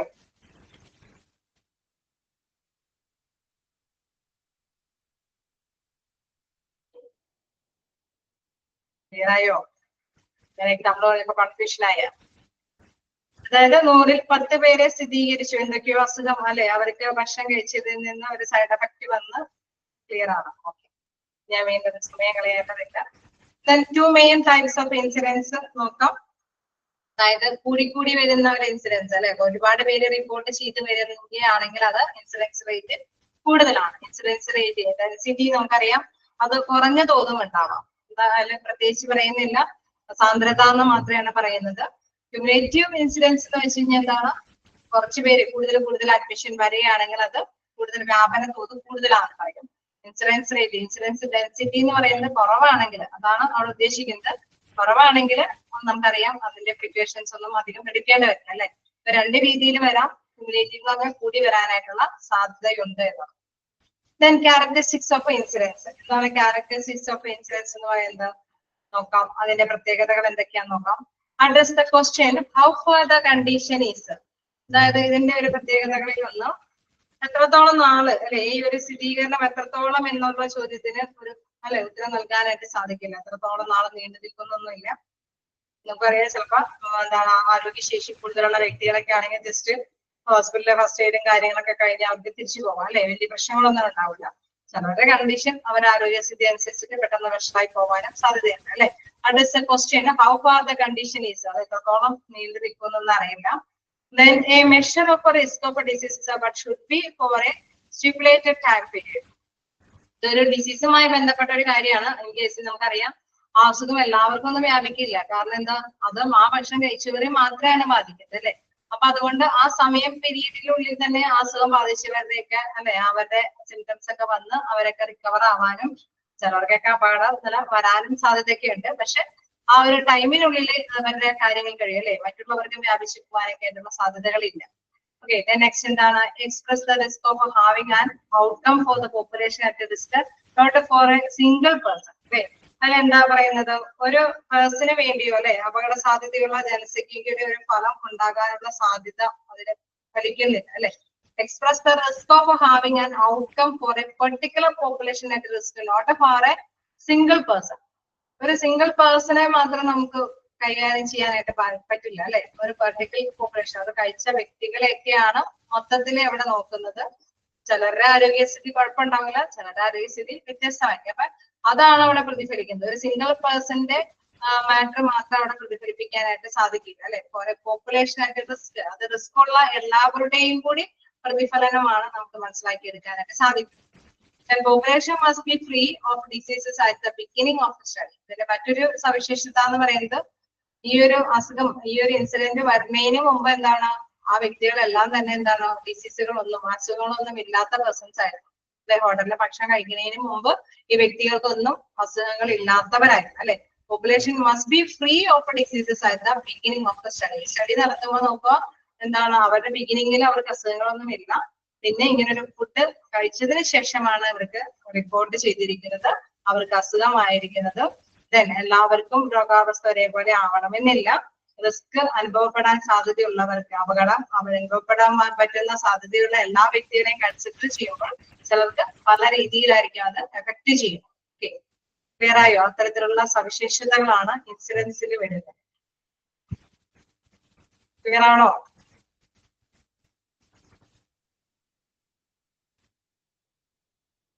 ജസ്റ്റ് വായിച്ചു നോക്കാം. എവിടെയെങ്കിലും ഡൗട്ട് ഉണ്ടെങ്കിലും ഒന്നുകൂടി പറയാം. ഓക്കെ, ക്യാരക്ടറിസ്റ്റിക്സ് എന്ന് പറയുമ്പോൾ ഈ ഇൻസിഡൻസുമായി ബന്ധപ്പെട്ട പ്രത്യേകതകളാണ് അല്ലെ. നമ്മളൊരു എക്സാമ്പിൾ സഹിതമാണ് പഠിപ്പിച്ചത്. അപ്പൊ എന്താണ് അതിൽ നമ്മൾ എക്സാമ്പിൾ പറയുന്നപ്പോ തന്നെ പറഞ്ഞു എല്ലാ പേഴ്സൺസും ഒരു അസുഖങ്ങളൊന്നും ഇല്ലാത്തവരാണ് അല്ലെ. ഒരു സവിശേഷത എന്ന് പറയുന്നത് നമുക്ക് സ്റ്റാർട്ടിങ് തുടങ്ങാം. Population must be free diseases at the beginning of the study. അതായത് സ്റ്റഡി ഈ ഒരു ഇൻസിഡൻസ് റേറ്റ് കാൽക്കുലേറ്റ് ചെയ്യുമ്പോൾ ആ വ്യക്തികളെല്ലാം തന്നെ ആ സ്റ്റഡി ചെയ്യുന്നതിന് മുമ്പ് തന്നെ ആ വ്യക്തികൾ എന്താണ് ഒരു അസുഖം ഇല്ലാത്ത വ്യക്തികളായിരുന്നു. അതാണ് ഒരു സവിശേഷത. മറ്റൊരു സവിശേഷത എന്ന് പറയുന്നത് outcome of population at risk not for a single person. അതായത് അതിന്റെ ഒരു ഫലം എന്ന് പറയുന്നത് നമ്മളിപ്പോ ഇൻസിഡൻസ് റേറ്റ് കണക്കാക്കുന്നത് ഒരു പേഴ്സന്റിന്റെ റിസ്ക് അല്ല നമ്മൾ കണക്കാക്കുന്നത് അല്ലെ. അവിടെ ഭക്ഷണം കഴിച്ച എല്ലാവരുടെയും കൂടി മൊത്തം എടുത്തിട്ടാണ് എന്താണ് ഇപ്പൊ 100 പേര് കഴിച്ചതെങ്കിൽ 20 പേർക്ക് ഡെൻസിറ്റി എന്ന് പറഞ്ഞ സാന്ദ്രത എന്നാണ് അർത്ഥം. അതായത് അതിന്റെ ആ ഒരു എത്രത്തോളം ലെവല് ചിലപ്പോൾ ഡെൻസിറ്റി കുറവായിരിക്കും. അതായത് തോത് ചിലർക്ക് ഞാൻ പറഞ്ഞില്ലേ ഈ അസുഖം വന്ന് മരണപ്പെട്ടു പോകാൻ സാധ്യത വരെ ഉണ്ടാവാം. എന്താണ് രോഗവ്യാപനം ക്യുമുലേറ്റീവ് വെച്ച് വർദ്ധിച്ചു വരാം. അത് ഇച്ചിരി കൂടിയും അല്ലേ അവരുടെ ആ ഒരു രോഗത്തിന്റെ അവസ്ഥ മൂർജിച്ചു വരാനായിട്ടുള്ള സാധ്യതകളുണ്ടല്ലോ. ഓരോ ദിവസം ചെല്ലുന്തോറും വീണ്ടും വീണ്ടും പല പല അസുഖങ്ങളായിട്ട് തിരിഞ്ഞു വരാനായിട്ടുള്ള സാധ്യത. ചിലരുടെ അസുഖങ്ങൾ എന്താണ് കുഴപ്പമില്ല, ഫസ്റ്റ് എയ്ഡ് കൊടുത്തു കഴിഞ്ഞാൽ നോർമലായിട്ട് തന്നെ അവർക്ക് ഡൗൺ ആയിട്ട് പോകാനായിട്ടുള്ള സാധ്യതയാണ്. അത് ചില പേഴ്സൺസിന്റെ അലർജിറ്റിക് ഡിസീസസ് ഒക്കെ ഉള്ളവർക്ക് ഭയങ്കര സ്പെഷ്യലി അത് എഫക്ട് ചെയ്യും ഇല്ലേ, ഉണ്ടാവില്ലേ. അപ്പൊ ആ സാന്ദ്രത തോതിനെയാണ് അവിടെ ഉദ്ദേശിക്കുന്നത്. സാന്ദ്രത വികസിക്കാനായിട്ടുള്ള സാധ്യത ചിലരുടെ ഡിപ്പെൻഡബിൾ ആണ്, ഓരോ വ്യക്തിയെ ഡിപ്പെൻഡബിൾ ആണ്. എന്താണ് വ്യാപനം വരാൻ കൂടുതലാവാനും സാധ്യതയുണ്ട്. അതേപോലെ തന്നെ കുഴപ്പമില്ലാതെ ഡൗൺ ആയി പോകാനും സാധ്യതയുണ്ട്. അതാണ് 2 മെയിൻ ടൈപ്പിൽ വരുന്നത്. വരാൻ സാധ്യതയുണ്ട്, കുറഞ്ഞു പോകാനായിട്ട്, തോത് കുറഞ്ഞു പോകാനായിട്ട് സാധ്യതയുണ്ട്. ഇവിടെ എന്താണ് ഇവിടെ പ്രത്യേകമായിട്ട് നമ്മൾ സവിശേഷതകളിൽ എടുത്ത് പറഞ്ഞപ്പോ ഞാൻ പറഞ്ഞു, ഫസ്റ്റ് സവിശേഷതകളിൽ ബിഗിനിങ്ങില് പ്രശ്നങ്ങളൊന്നും ഉണ്ടായിരുന്നില്ല. മറ്റൊന്ന്, റിസ്ക് വരുന്നവരെ മൊത്തത്തിലാണ് നമ്മൾ അനലൈസ് ചെയ്യുന്നത് അല്ലെ. 100 പേരില് 90 പേർക്ക് അസുഖങ്ങൾ വരാതെ പോയിട്ടുണ്ടാവും, പക്ഷെ കുറച്ച് പേർക്ക് മാത്രമാണ് സ്ഥിരീകരണം വന്നിട്ടുള്ളത് അല്ലെ. അപ്പൊ ഔട്ട്കം എന്ന് പറയുന്നത് മൊത്തത്തില് നമ്മൾ ഇത് കൂടുതലാണോ, വ്യാപന തോത് എന്താണോ, സോറി ഇൻസിഡൻസിന്റെ റേറ്റ് എങ്ങനെയാ മറ്റുള്ളവർക്ക് കൂടുതലായത്. ചിലപ്പോൾ നമുക്കറിയാം ഒരുപാട് എന്താണ് പേര് കഴിച്ചത്, അത് ആരോഗ്യവാന്മാരായിരുന്നെങ്കിൽ അവിടെ ഇൻസിഡൻസ് റേറ്റ് അതിന് കുറവായിരിക്കും അല്ലെ. അതേസമയം ആരോഗ്യമില്ലാത്ത ഒരു ഏരിയയിലെ വ്യക്തികൾ മൊത്തമായിട്ടാണ് ഭക്ഷണം കഴിക്കാൻ പോയെങ്കിൽ അവർക്ക് കൂടുതൽ പേർക്കും ഈ അസുഖം പിടിപെടാനായിട്ടുള്ള സാധ്യതയുണ്ട്. ഉണ്ടാവില്ലേ? ഉണ്ടാവോ? നമ്മള് കണ്ടിട്ടില്ല. ചിലപ്പോ ചില യൂത്ത് അല്ലെ, അല്ലെങ്കിൽ ചില കൊച്ചുകുട്ടികളുടെ ഇടയിലാണ് ഈ ഭക്ഷണങ്ങൾ എഫക്ട് ചെയ്യണമെങ്കിൽ അവിടെ രോഗവ്യാപന സ്ഥിരീകരണം കൂടുതൽ റിപ്പോർട്ട് ചെയ്യാനായിട്ട് സാധ്യതയുണ്ട് അല്ലെ. ഒരു എന്താണ് പെട്ടെന്ന് തന്നെ അവര് എന്താണ് കോൺഫിഡൻസ്, നമുക്കറിയാം ആരോഗ്യം എന്ന് പറയുന്നത് ശരീരത്തിന്റെ മാത്രമല്ല മനസ്സിന്റെയും കൂടി ഒരു ആരോഗ്യം കൂടി വേണം അല്ലെ. കുട്ടികളൊക്കെ ആവുമ്പോൾ ചിലപ്പോ അവരാകെ എന്താ പറയാ നമ്മുടെ ഈ പറഞ്ഞോളം വൊമിറ്റിങ്ങും എന്താണ് അല്ലെ ലൂസ് മോഷൻ ഒക്കെ ആണെങ്കിൽ കുട്ടികൾ ചിലപ്പോൾ പെട്ടെന്നേ ടയേർഡാവും അല്ലെ. അതേസമയം ആരോഗ്യവാന്മാരായ വ്യക്തികളാണ് ഭക്ഷണം കഴിക്കണമെങ്കിൽ അവർക്ക് പിടിച്ചു നിൽക്കാനുള്ള ഒരു ശേഷിയുണ്ട് ഇല്ലേ, ഉണ്ടാവില്ലേ? ആ റിസ്ക് എന്ന് പറയുന്നത് ഇത് അല്ലെ, അപകടം ഉണ്ടാകാൻ വരുന്ന പേഴ്സൺസിനെ ആശ്രയിച്ചായിട്ടായിരിക്കും ഈ ഒരു തോതിന്റെ റേറ്റ് വരുന്നത്. വീണ്ടും പറയുന്നത് എന്താണ്, ഫസ്റ്റ്ലി പറയുന്നത് എന്താണ്, address question how far the condition, എത്രത്തോളം നാള് നീണ്ടു നിൽക്കുന്നൊന്നും അറിയില്ല. ചിലപ്പോ ചിലർക്ക് പെട്ടെന്ന് തന്നെ അല്ലെ, നമുക്ക് ഒരിക്കലും നമ്മൾ കണ്ടിട്ടില്ല ഒരുപാട് നീണ്ടു നിൽക്കുന്ന റിപ്പോർട്ടിങ് കേട്ടിട്ടില്ല അല്ലെ. ചിലപ്പോ ഹോട്ടലിലെ ഭക്ഷണം കഴിച്ച് ചിലപ്പോ പെട്ടെന്ന് തന്നെ വ്യക്തി മരിച്ചു പോയിട്ടുണ്ടാവും. അതല്ലെങ്കിൽ ജസ്റ്റ് അഫക്ട് ചെയ്തിട്ട് അവര് വീണ്ടും ആരോഗ്യനില കവർ ചെയ്ത് പോന്നിട്ടുണ്ടാവും അല്ലെ. ചിലപ്പോ ഫസ്റ്റ് എയ്ഡ് ഒക്കെ കൊടുത്ത് അവർക്ക് തിരിച്ചു വരാനൊക്കെ സാധിക്കും. എത്രത്തോളം ഡ്യൂറേഷൻ ഉണ്ടാവുമെന്നൊന്നും പ്രവചിക്കാനായിട്ട് സാധിക്കില്ല. അതേമാതിരി തന്നെ measure risk diseases apart should be for stipulated time period അല്ലെ. ആ ഒരു മെഷർ എന്ന് പറയുന്നത് ഒരു നിശ്ചിത അല്ലെ ഒരു ടൈം പീരീഡിലാണ്. നമുക്ക് എപ്പോഴും ഈ റിസ്ക് വരാൻ സാധ്യതയൊന്നുമില്ല അല്ലെ. നമ്മുടെ ഹോട്ടലിൽ വീണ്ടും ഇങ്ങനെ ഇൻസിഡൻസ് വന്നിരിക്കുന്ന ഹോട്ടലൊക്കെ പൂട്ടിയിട്ട് വീണ്ടും തുറന്നിട്ടുണ്ട്. നമുക്കറിയാം അതൊന്നും ചിലപ്പോ എല്ലായ്പ്പോഴും അത് എഫക്ട് ആവണമെന്നൊന്നുമില്ല. ചിലപ്പോൾ ചില സാഹചര്യങ്ങൾ കൊണ്ടൊക്കെ സംഭവിച്ചു പോകുന്നത് മാത്രം. ഓക്കെ, ക്ലിയർ ആണോ?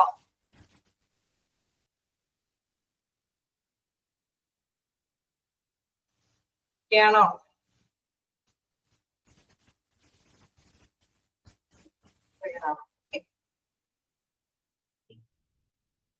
നമുക്ക് എന്തായാലും കുറച്ചും കൂടി ഉണ്ട്. അതൊന്ന് ഈ 2 ടോപ്പിക് കൂടി ഉണ്ടോ, അതുകൂടി പറഞ്ഞു നിർത്താലോ? കണ്ടിന്യൂ ചെയ്തോട്ടെ.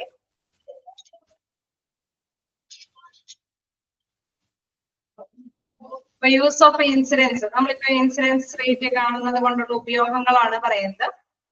Explain the risk of disease occurrence over time.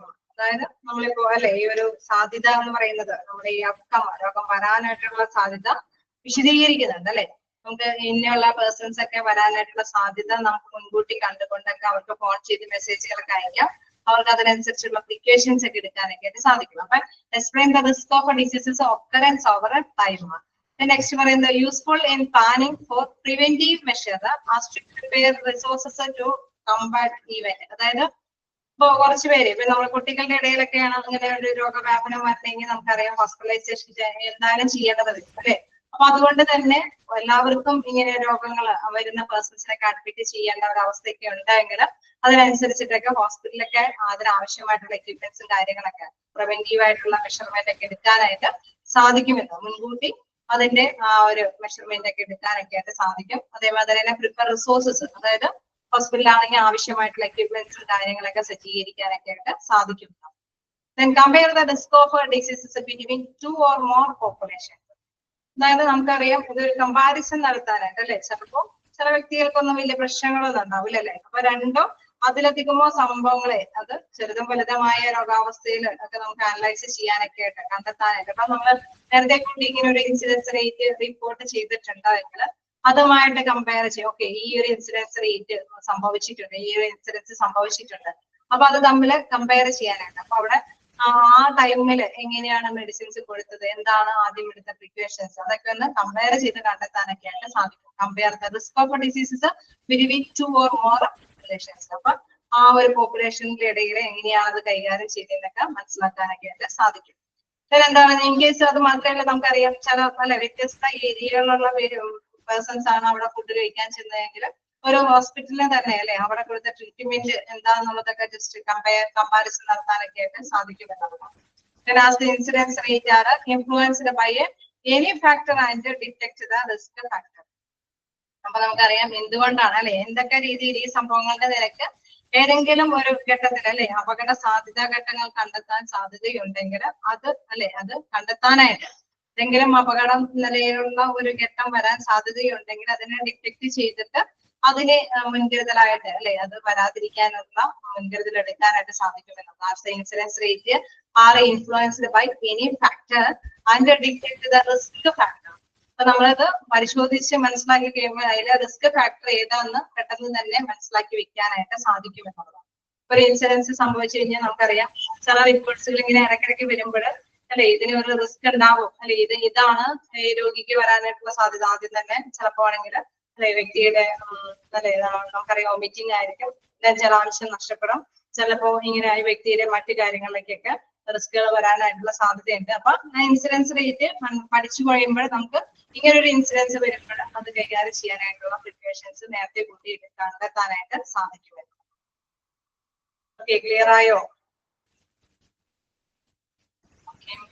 Importance of incidence ആണ്, അതായത് ഇൻസിഡൻസ് റേറ്റ് അങ്ങനെ ചെയ്യുന്നത് കൊണ്ട് ആർക്കൊക്കെ ഗുണമുണ്ടെന്നുള്ളത്. ആർക്കൊക്കെയാണ് ഗുണമായിട്ട് വരുന്നത്? പാത്തോളജിസ്റ്റ് അല്ലെ, പാത്തോളജിസ്റ്റിന് രോഗനിർണയക്കാർക്ക് ഉണ്ടാവും. ടു ഫൈൻഡ് ഡിസീസസ് ഡിസ്ട്രിബ്യൂഷൻസ്, അതായത് രോഗവ്യാപനം കണ്ടെത്താനായിട്ട് അല്ലെ എങ്ങനെയാണ് അത് രോഗങ്ങൾ വരാൻ സാധ്യതയെന്നുള്ളത് കണ്ടെത്താനായിട്ട്. ടു കൺട്രോൾ ഡിസീസസ്, രോഗം വരാതെ തടയാൻ വേണ്ടിയിട്ട്.